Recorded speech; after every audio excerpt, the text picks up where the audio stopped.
Assalamualaikum warahmatullahi wabarakatuh. Izin memperkenalkan diri. Nama saya Renalianti Dastiani dengan NPM 1950328 dari kelas A, Program Studi Pendidikan Bahasa dan Sastra Indonesia angkatan 2019. Di sini saya akan memaparkan materi tentang orkestrasi puisi.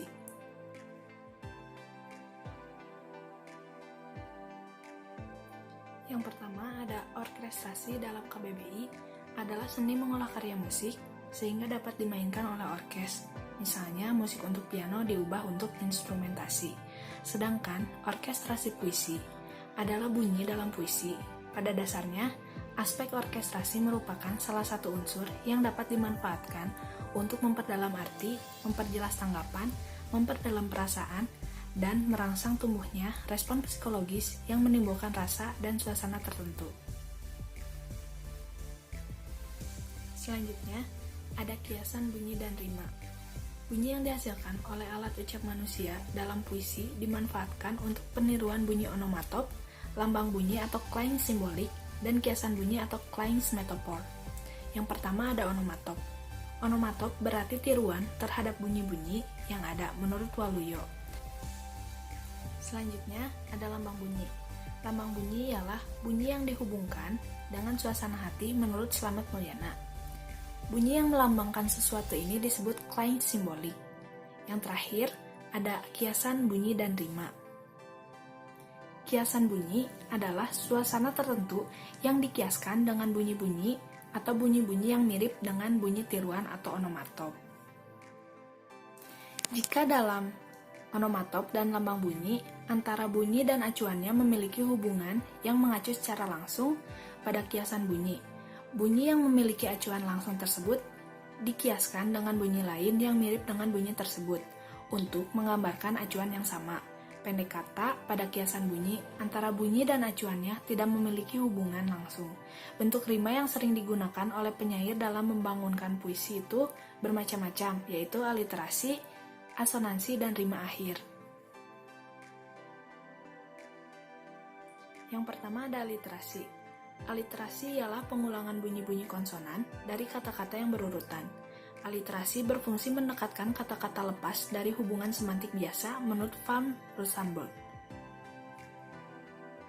Yang kedua ada asonansi. Asonansi ialah pengulangan bunyi vokal dalam kata. Asonansi bersama-sama dengan aliterasi sering dipergunakan dalam lambang bunyi dan digunakan untuk menimbulkan kesan dan bayangan tertentu, selain untuk kepentingan orkestrasi dan memperlancar ucapan. Lalu selanjutnya ada rima akhir. Rima akhir ialah persamaan bunyi yang terdapat pada setiap akhir baris. Rima akhir ini dalam pengertian lama disebut sebagai sajak.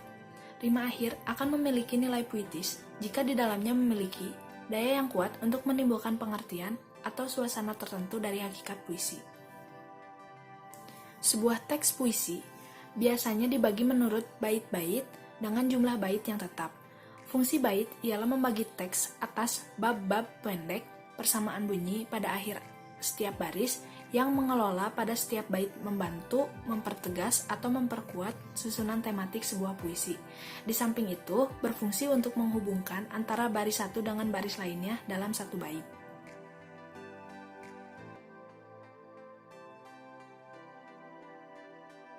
Selanjutnya ada irama puisi. Dalam KBBI, irama diartikan sebagai alunan yang terjadi karena perulangan dan pergantian kesatuan bunyi dalam arus panjang pendek bunyi.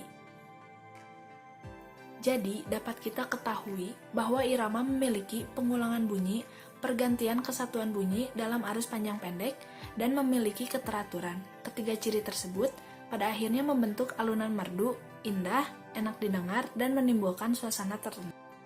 Menurut Pradopo, ada dua macam bentuk irama, yaitu ritme dan metrum. Ritme adalah pengulangan bunyi, baik pada kata, frasa, maupun kalimat yang teratur, terus-menerus, dan tidak putus-putus. Ritme dibentuk dengan cara mempertentangkan atau mengganti bunyi tinggi rendah, panjang pendek, keras lemah, sedangkan metrum adalah satuan irama yang ditentukan oleh jumlah dan Yang terakhir, ada bunyi dalam puisi. Bunyi dalam puisi menghasilkan rima dan ritme. Rima adalah pengulangan bunyi dalam puisi, sedangkan ritme adalah variasi aksen dari suatu suara yang teratur. Pembicaraan tentang rima akan mencakup orkestrasi bunyi, simbol bunyi, kiasan suara, dan lambang rasa. Sedangkan ritma sangat berhubungan dengan bunyi dan juga berhubungan dengan pengulangan bunyi, kata, frasa, dan kalimat. Mungkin sekian materi yang dapat saya paparkan. Wabillahi taufiq wal hidayah. Wassalamualaikum warahmatullahi wabarakatuh.